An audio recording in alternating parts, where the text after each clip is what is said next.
मनसवन्दित सुन्दरि माधवि चन्द्र सहोदरि हेममये मुनिगणवन्दित मोक्षप्रदायिनि मञ्जुलभाषिणि वेदनुते पङ्कजवासिनि देवसुपूजित सद्गुणवर्षिणि शान्तियुते जय जय हे मधुसूदन कामिनि आदिलक्ष्मि सदपालय माम् जय जय हे मधुसूदन कामिनि आदिलक्ष्मि सदपालय माम्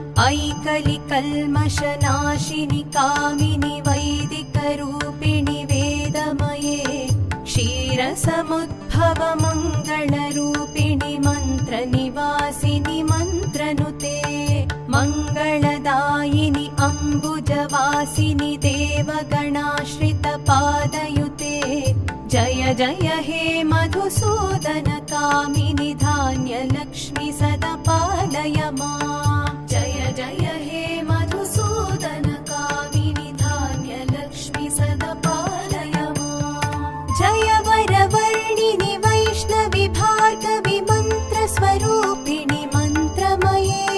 सुरगणपूजित शीघ्रफलप्रद ज्ञानविकासिनि शास्त्रनुते भवभयहारिणि पापविमोचनि साधुजनाश्रितपादयुते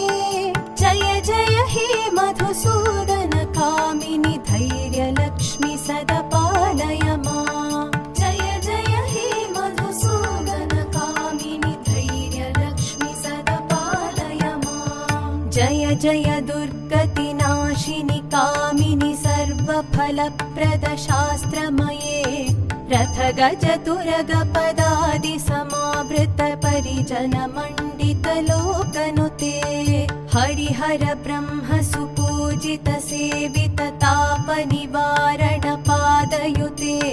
जय जय हे मधुसूदन कामिनि गजलक्ष्मी रूपेण पालय माम् जय जय हे मधुसूदन कामिनि गजलक्ष्मी रूपेण पालय माम्